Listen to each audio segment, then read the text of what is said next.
한국전쟁 참전국에 마스크 지원을 검토하라. 지난 17일 정세균 국무총리가 한국전쟁 참전국의 마스크 지원을 검토하라고 지시했습니다. 해당 국가는 미국, 프랑스, 영국, 캐나다, 콜롬비아, 필리핀, 태국, 에티오피아 등 16개국입니다. 정세균 총리는 보건용 마스크를 수출 지원하면 국격을 업그레이드하는 데 도움이 될 것이라고 밝혔습니다.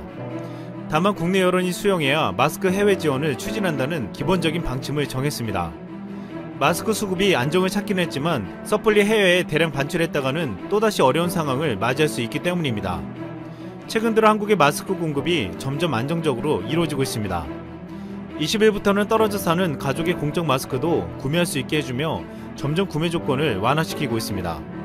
지난 주말에는 공적 판매처를 통해 총 913만 7천 장의 마스크가 공급되었는데 지난 2월 26일 정부가 약속했던 하루 500만 개에 비하면 2배 가까이 증가했습니다. 이제는 약국에 팔리지 않는 재고가 100개 이상씩 남을 정도가 되고 있습니다.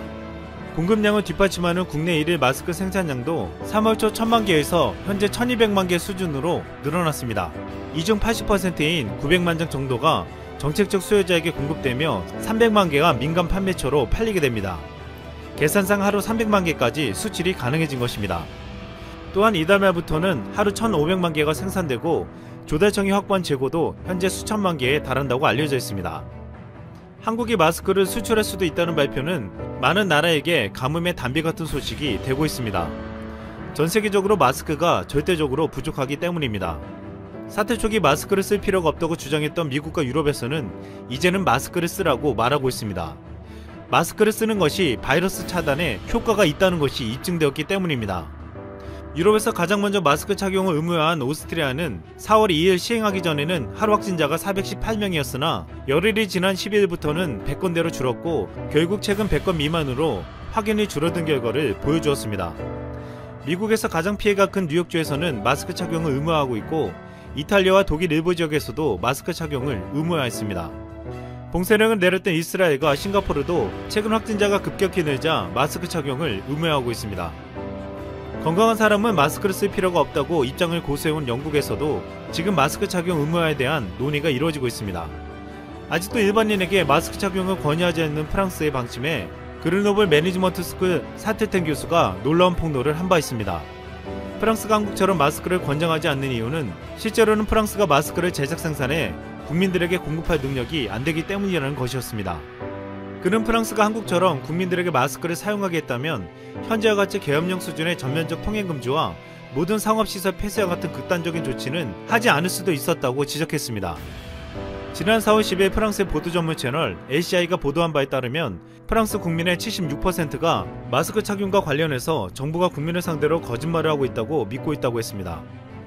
실제 프랑스는 의료진들에게 줄 마스크조차 모자라는 심각한 상황에 놓여 있습니다. 이런 상황이 되자 얼마 전에는 미국, 독일, 프랑스 사이에서 마스크를 두고서 대륙 간 쟁탈전까지 벌어졌습니다. 독일은 미국이 마스크를 중간에 가로채 갔다며 해적질을 했다는 표현까지 서슴없이 사용했습니다.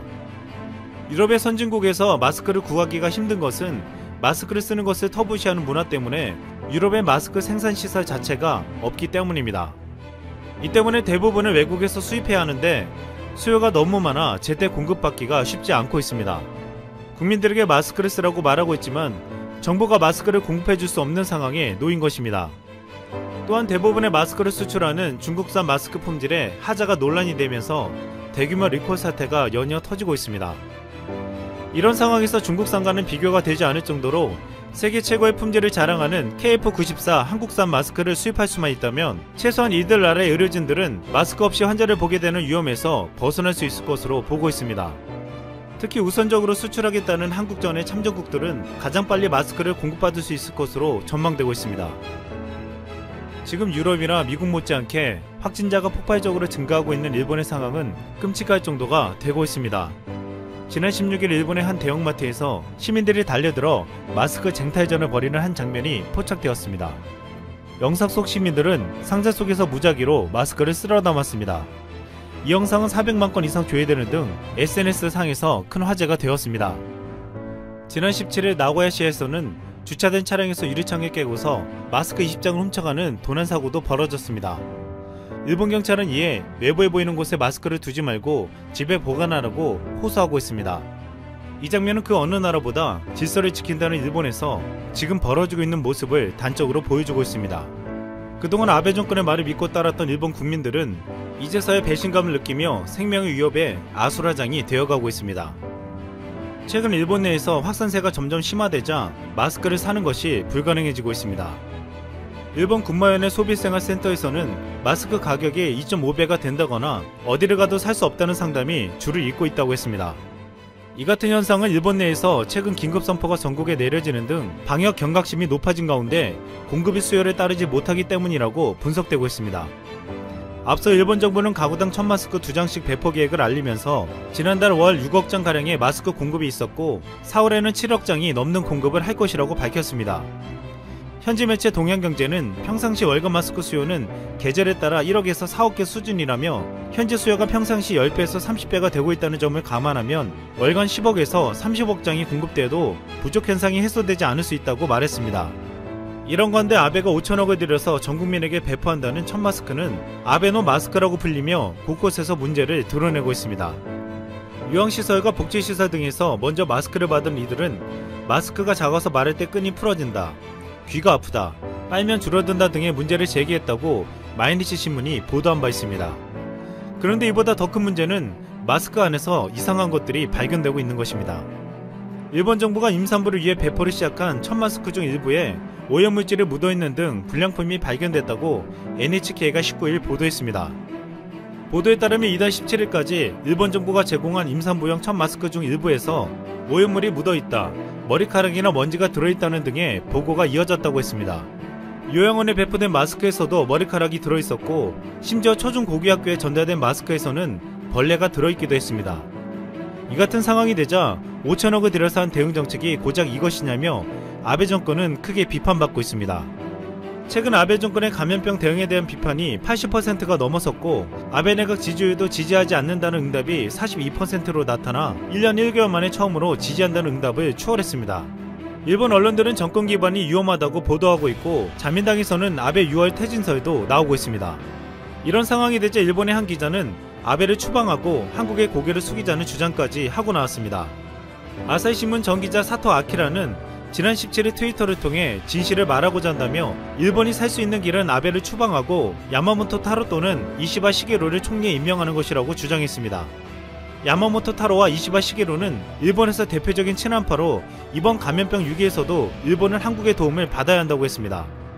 사토 아키라는 일본은 친한파가 주축이 되어 정권을 창출한 뒤 한국과 긴밀히 협력해 감염병을 잡아내야 한다고 주장했습니다. 그는 한국의 머리를 숙이고 하나부터 열까지 대책을 배워야 하며 문재인 대통령과 정상회담을 추진해 한국의 질병관리본부에서 담당자 지원을 받자고 했습니다. 사토 아키라뿐만 아니라 일본의 주요 언론들도 18일 19일 양일간 사설을 통해 4.15 한국 총선을 계기로 양국 관계를 개선시키자고 일제히 촉구했습니다. 또한 일본의 위기 극복을 위한 양국 협력도 주문했습니다. 19일 하코다 데스야 아사히신문 논설위원은 김영사설에서 한국 총선에서 여당이 압승을 거둔 배경으로 감염병 검사를 대폭 확대해 국민 불안을 없앤 점을 언급했습니다.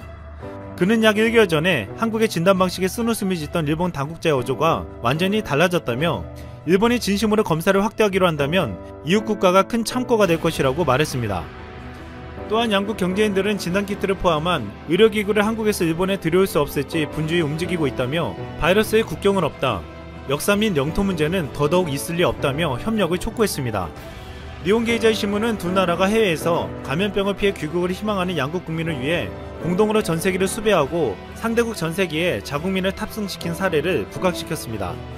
이어 위기를 맞아 이웃 국가가 협력하면 이점이 적지 않다며 대화를 거듭해 신뢰관계로 되돌리기 희망한다고 강조했습니다. 한때 한국의 방역이 틀렸다고 비판했던 일본은 의료 붕괴가 현실화되며 감당할 수 없는 현실에 놓여있습니다. 일본은 하루 확진자가 500명씩 늘면서 한국의 확진자 수를 뛰어넘었고 격리 환자 숫자도 한국의 3.9배가 되었습니다. 일본은 지금 구급차에 실려가도 입원 병실을 찾을 수가 없으며 오사카 병원에서는 방호복이 부족하다며 시민들에게 비옷을 보내달라고 요청하고 있습니다. 감당할 수 없는 상황에 일본 국민들은 지금의 아베 정권에게는 사태를 해결할 수 있는 힘이 없다는 것을 깨닫고 있습니다. 이 때문에 일본은 지금 한국의 도움을 요청하고 있습니다. 아베 정권의 절대적인 지지자였던 일본의 우익단체 언론들까지도 아베를 버린 듯한 발언과 보도를 내보내고 있습니다. 일각에서 심지어 아베를 추방하자는 말까지 나오고 있는 것이 이상하지 않을 정도입니다. 한국은 이제 사회적 거리두기를 완화하고 생활방역을 준비하고 있습니다. 그리고 이제 진단키트에 이어 마스크까지 수출을 계획하고 있습니다. 앞으로 한국은 위기 대처에 어려움을 겪고 있는 전 세계 국가들에게 도움을 주겠다고 했습니다. 우리 국민들은 지금 전 세계인들에게 이 위기를 극복할 수 있다는 희망을 주며 손을 내밀고 있습니다. 说安倍晋三内阁发生了改组，有一个新的年轻人进到了内阁中担任环境大臣，他就是日本前首相小泉纯一郎的儿子小泉进次郎。那个时候我们就说，日本政坛的世袭制是非常严重的，简直令全世界刮目相看。今天我们就可以给大家比较一下日本、韩国同样一个事情的不同处理。今天的日本首相安倍晋三，他爸爸安倍晋太郎当年都已经被指定要接任首相位置了，只不过突发疾病去世了啊，没想到这个福。但是安倍晋太郎生前是很栽培自己的儿子。安倍晋三当年在日本大学毕业之后到欧美留学了1-2年，又在欧美加入了日资企业的欧美分部啊。他父亲觉得得把安倍晋三叫回来，继承自己的衣钵了。那个时候呢，安倍晋太郎是日本的外交大臣啊，外交部长。把安倍晋三叫过来之后呢，什么考试啊都没有，直接说你这样吧，你到外交部来上班，当我的秘书，当外交部长的秘书。安倍晋太郎的这个举动尽人皆知啊。有任何人有疑问反对吗？没有，完全没有。日本人都觉得很正常啊！你看，爸爸是外交部长，让他大学毕业的儿子过来干外交部长秘书，而且未来会步步高升的，这个非常正常。在日本这不叫事儿。可是同样的事儿在韩国可就叫事儿。在2010年的时候，韩国政坛就发生了一件事。当时啊，韩国也有个高官啊，也是外交部长，叫柳明环。他的女儿出了点事儿。其实啊，当年在柳明环干外交部副部长的时候，柳明环的女儿柳学善呢就已经在外交部工作了，只不过干的是个派遣式的合同工，都没有韩国外交部的编制啊。按说这个就已经很跟日本不一样了。安倍晋三呢，几乎就是大学一毕业直接进到外交部干秘书，有编制啊。柳明环那也是外交部副部长，他女儿在外交部，只能干个合同工。后来柳明环升任了外交部部长。他女儿呢也结了婚了，生了孩子了，还是想出来再工作。这个时候呢，刚好韩国外交部招考，他女儿呢就去报名了。第一次报名，连他女儿一共8个人。经过了一段审核之后呢，韩国外交部出了个审核告示，说这次我们一个人都不录取啊，原因是因为这个时间比较仓促，你们可以下次再过来报名。过了大概半个月时间，柳玄善和另外5个人又一次报名。后来有人说为什么第一次报名作废了呢？因为第一次报名有这个外语要求啊，柳玄善这个外语可能达不到这个要求，所以因人设事，把第一次这个招考给取消了。第二次招考6个人报名，5个评委啊，2个来自于外交部，3个来自于外部专家。最后柳玄善排名第1，被韩国外交部录取为5级事务官啊，也不是特别高的位置。结果这个事儿当时在韩国就引起轩然大波。也就是说，大家怀疑是他有个外交部长的好爸爸，所以帮他安排了这次面试，让他能面试成功，成为韩国外交部的一个5级事务官。结果就在这次招考之后舆论沸腾，导致柳明环最后黯然辞职下台。咱们知道，韩国人是最为痛恨这个招生腐败、招聘腐败的。我们翻过头来看这2桩事，日本的外交部长把自己儿子招过来当秘书，什么考试都没有，儿子最后一路保送当了日本首相，日本老百姓连个奔儿都没打。而韩国的外交部长好歹人家还假模假式的搞这个招聘考试搞了很多人陪榜，最后通过考试和面试，让自己的女儿成了外交部的一个低级官员。但是这样也不行，也会引起众怒，自己最后只能黯然下台。从这个意义上讲，韩国政坛比日本政坛还稍微强一些呢。